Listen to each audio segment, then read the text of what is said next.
जय जय रघुवीर समर्थ।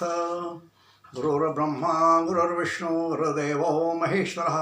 गुरु साक्षात् परब्रह्म तस्मै श्री गुरुवे नमः। तस्मै श्री गुरुवे नमः। यूट्यूब चैनल से मैं सुरेश तोपखाने वाले सभी आदरणीय श्रोताओं को नमस्कार, विनम्र अभिवादन। आज शनिवार दिनांक 9 अगस्त। मित्रों, आज रक्षाबंधन का पर्व है और आज का राखी का त्यौहार मनाया जाता है। इस प्रकार से श्रावण पूर्णिमा रक्षाबंधन का त्यौहार है ये, और आज के दिन हम यह त्यौहार भाई और बहन के बीच में होता है। आज के दिन मुझे एक पुराना फिल्मी गीत है, उसकी याद आ रही है। उसकी पहली पंक्ति है, भैया मेरे राखी के बंधन को निभाना। तो आज मेरा जो चिंतन का विषय है यही है, राखी के बंधन को निभाना। यह राखी रक्षा सूत्र है और यह सूत्र जो है रक्षा का सूत्र माना जाता है। इसका नाम ही है रक्षा बंधन। बहन अपने भाई को राखी बांधती है, यानी अपना रक्षा का दायित्व भाई को सौंपती है और भाई उसे स्वीकार करता है उस अपने बहन की सुरक्षा के लिए, बहन के सम्मान के लिए, बहन के इज्जत के लिए। यह रक्षा सूत्र बताता है। यानी वास्तव में यह सिर्फ भाई बहन के बीच त्यौहार न होकर समाज में किसी भी स्त्री और किसी भी पुरुष के बीच में होना चाहिए। इससे किसी भी स्त्री की तरफ वो दृष्टि से, खराब दृष्टि से न देखा जाए, ऐसा यह पर्व है श्रावण पूर्णिमा को। और इसे रक्षाबंधन यह अति प्राचीन काल से मनाया जा रहा है। हमें याद है देवासुर संग्राम जब हुआ था, तब इंद्रदेव उस संग्राम में थक गए थे, हिम्मत हार रहे थे। तो इंद्राणी ने इंद्रदेव को राखी बांधी थी, और राखी इसलिए बांधी थी कि इंद्रदेव को हिम्मत आए, साहस आए और वह और अधिक उत्साह के साथ युद्ध करें। इस प्रकार से देवासुर संग्राम हुआ था। भगवान श्री कृष्ण ने शिशुपाल का वध किया था। शिशुपाल का जो वध किया उन्होंने बहुत सुदर्शन चक्र से किया था। तो उस समय उनकी उंगली से रक्त बहने लगा था। द्रौपदी ने देखा तो द्रौपदी ने अपनी साड़ी का एक छोर फाड़ा और भगवान कृष्ण की उंगली में बांधा रक्त बंद करने के लिए। तभी श्री कृष्ण ने कहा था कि इसका उपकार मैं तुम्हें चुकाऊंगा तुम्हारे संकट के समय। और वैसा हुआ भी। द्रौपदी का जब वस्त्रहरण हो रहा था तब भगवान कृष्ण ने उसको वस्त्र पहुंचाए थे और उसकी इज्जत बचाई थी। जैसा मैंने अभी कहा कि यह पर्व सिर्फ भाई बहन तक ही नहीं होना चाहिए। किसी भी स्त्री, किसी भी पुरुष को राखी बांधे, और क्योंकि यह राखी का जो धागा है प्रेम का धागा है, विश्वास का धागा है, और यह हमारे संस्कृति की अमूल्य देन है। इसीलिए इसकी व्यापकता बढ़ना चाहिए। परिवार में सिर्फ न होकर समाज में यह बढ़ना चाहिए, व्यापकता होना चाहिए, जिससे सुरक्षा बढ़े और मजबूत हो। हम अखबार में रोज़ पढ़ रहे हैं आजकल कि स्कूल और कॉलेज की कन्याएं अपने सेना के जवानों को, सैनिकों के लिए स्वयं अपने हाथ से राखी बनाकर भेज रही है। यह इसलिए कि देश की जो सेना के जवान हैं, सैनिक हैं, उनका हौसला बढ़ाना, उनकी वीरता को प्रोत्साहन देना। इस प्रकार से यह आज सैनिकों को रक्षाबंधन के लिए राखी भेजी जाती है। यह सूत्र है।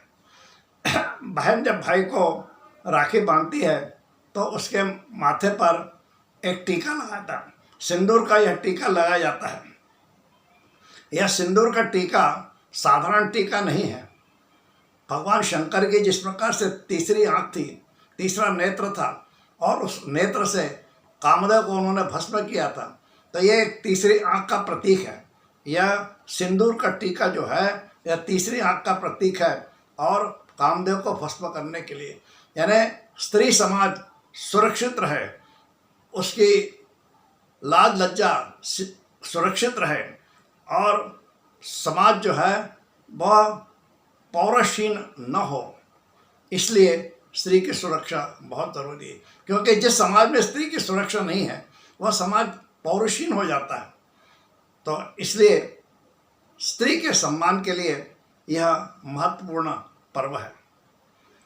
पुराण में एक कथा आती है, भगवान विष्णु ने वामन का अवतार लिया था। तो वामन जी एक बार राजा बलि के दरबार में पहुंचते हैं। वामन जी का इस समय रूप है 7 वर्ष के बालक के हैं। वे सिर्फ लंगोटी लगाए हैं, हाथ में कमंडलू है, पैर में खड़ा हुआ पादुकाएं हैं, हाथ में छतरी भी है एक हाथ में, और ऐसा रूप लेके वो राजा बलि के दरबार में पहुंचते हैं। छोटा सा बालक 7 वर्ष का, और लेकिन उसके चेहरे पर एक अद्भुत तेज था, ब्रह्म तेज दिखाई दे रहा था।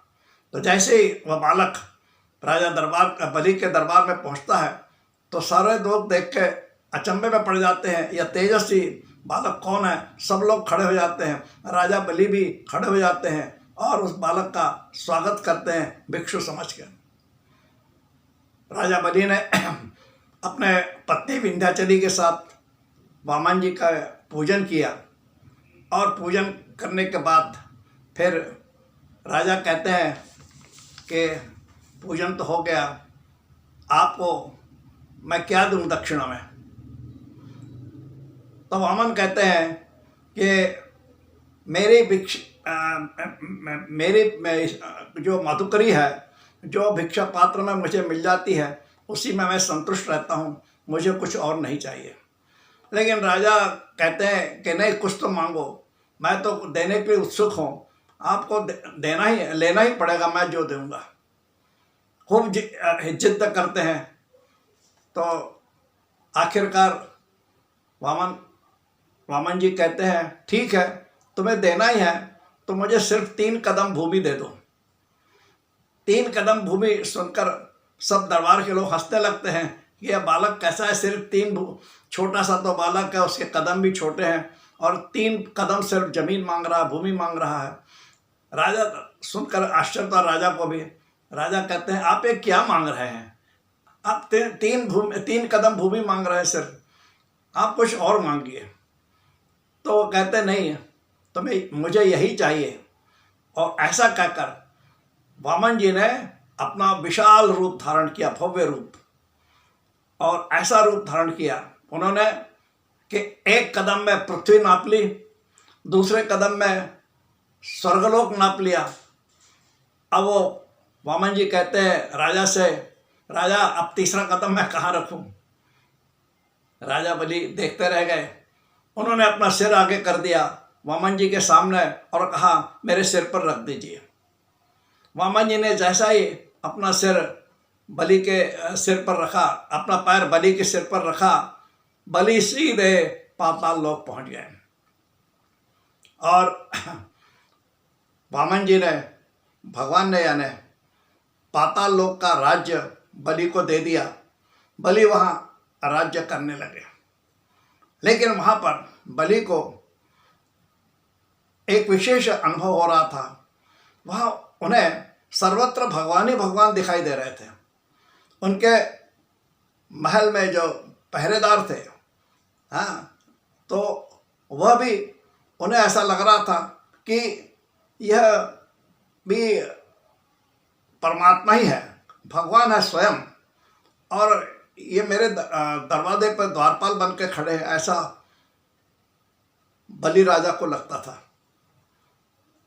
वहाँ पर लक्ष्मी जी जो थी वो चिंतित थी कि भगवान कहाँ गए हैं, भगवान नहीं दिख रहे हैं। तो वो बहुत चिंता कर रही थी। उसी समय नारद जी वहाँ प्रकट होते हैं और लक्ष्मी जी से सारा वृत्तांत बताते हैं कि भगवान जो है वो पाताल लोक में राजा बलि के यहाँ द्वारपाल बन के खड़े हैं। यह सुनकर लक्ष्मी जी सोचती है कुछ तो करना पड़ेगा। लक्ष्मी जी ने ब्राह्मणी का रूप लिया और वो पाताल लोक पहुँच गई। पाताल लोक में राजा बलि के दरबार में पहुँचती है और बलि उस ब्राह्मणी को देखते हैं।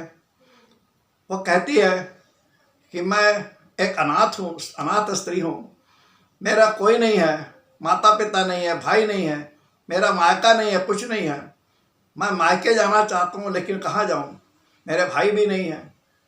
तो मैं आपको भाई मानती हूँ और आप मुझे बहन करके स्वीकार करिए, मैं मायके आना चाहती हूँ। राजा बलि भी सोचते हैं ठीक है, उनको कोई बहन नहीं थी, उन्होंने कहा ठीक है, मेरे कोई बहन नहीं है तो आज से आप मेरी बड़ी बहन हो गई, मैं आपका छोटा भाई। इस प्रकार धर्म के अनुसार वे भाई बहन हो गए और वहाँ रहने लगे। उसी समय सावन की पूर्णिमा आती है और वह जो ब्राह्मणी थी, यानी लक्ष्मी जी ब्राह्मणी के रूप में जो थी, वो राजा बलि को कहती है कि आज सावन की पूर्णिमा है और मैं आज आपको राखी बांधूंगी, आप मेरे भाई हैं। राजा बलि को खुशी होती है और वह गृहिणी जो थी, वह स्वामिनी जो वह गृहिणी थी लक्ष्मी, वह राजा बलि को राखी बांधती है। अब वो कहती है मुझे उपहार चाहिए। राजा बलि कहते हैं हाँ मैं उपहार दूंगा, बोलो तुमको क्या चाहिए, मैं देने को तैयार हूँ। तो ब्राह्मणी कहती है आपके द्वार पे जो द्वारपाल खड़े हैं उनको मुक्त कर दो, स्वतंत्र कर दो। तो राजा को बड़ा आश्चर्य होता है कि ये क्या मांग रहे हैं आप, क्या है वो, कौन है वो, आपका कोई लगते हैं क्या वो। तो ऐसा जैसे ही उन्होंने कहा, वहाँ पर भगवान विष्णु साक्षात प्रकट हो गए, लक्ष्मी नारायण प्रकट हो गए और राजा बलि देखते रह गए, गदगद हो गए, प्रसन्न हो गए। उन्होंने लक्ष्मी नारायण के दर्शन किए और अपने को प्रताप माना। इस प्रकार से राजा बलि और भगवान वामन अवतार की कहानी है। धर्मराज युधिष्ठिर धर्मराज ने एक बार श्री कृष्ण से पूछा था, भगवान संकटों से मुक्ति कैसे होती है। तब भगवान श्री कृष्ण ने कहा था कि तुम्हारे जो सैनिक हैं उन सैनिकों को राखी बांधो और तुम्हें मुक्ति मिलेगी। और शायद इसीलिए आज भी वह परंपरा चल रही है कि सैनिकों को राखी बांधी जाती है, राखी भेजी जाती है। इतिहास की एक घटना है कि सिकंदर की पत्नी ने, जब सिकंदर ने भारत पर आक्रमण किया था, भारत पर घुसा था, तो उस समय सिकंदर की पत्नी ने पोरस को राखी भेजकर अपने पति सिकंदर की सुरक्षा मांगी थी, क्योंकि सिकंदर इस प्रकार से पस्त हो गया था, भारत की सेना ने उसको परास्त कर दिया था और वह हताश हो गया था, उसकी सेना हताश हो गई थी पूरी। तो इसलिए अपने पति की सुरक्षा के लिए सिकंदर की पत्नी ने पोरस को राखी बांधी थी। इस प्रकार रक्षाबंधन एक महान पर्व है। यह इसलिए कि स्त्री की ओर सम्मान से देखना, पवित्र नज़र से देखना, और ऐसा कहा गया है कि यत्र नार्यस्तु पूज्यन्ते रमन्ते तत्र देवता। जहाँ नारी की पूजा होती है, नारी का सम्मान होता है, वहाँ देवता रमते हैं, वहाँ देवताओं का निवास होता है। इस प्रकार से राखी का पर्व यानी स्त्री जाति के महानता का सुरक्षा का पर्व है, जिसे हम सदियों से मनाते चले आ रहे हैं। एक और है आज के दिन का महत्व है, श्रावण पूर्णिमा को समुद्र का भी पूजन किया जाता है। नारियल उनको भेंट किया जाता है। यह इसलिए कि समुद्र से प्रार्थना की जाती है कि समुद्र से जो यातायात होता है, जो माल एक स्थान से दूसरे स्थान जाता है, उस यातायात में कोई बाधा न हो, सुगमता से हो, एक स्थान से दूसरे स्थान पर सुरक्षित पहुँचे। और इसलिए मछुआरे वगैरह जो होते हैं वहाँ, जो लोग भी होते हैं समुद्र वहाँ पे, और विशेषकर महाराष्ट्र में तो समुद्र की पूजा की जाती है, समुद्र को नारियल अर्पण किए जाते हैं। इस प्रकार रक्षाबंधन का पर्व का थोड़ा सा महत्व जो है कि राखी के बंधन को निभाना, इस शीर्षक के साथ मैंने आपके सामने चिंतन प्रस्तुत किया है। आपको कैसा लगा कृपया कमेंट्स करें, शेयर करें और मेरे चैनल को अधिकाधिक सब्सक्राइब करें। जय श्री राम, जय श्री राम, जय श्री राम।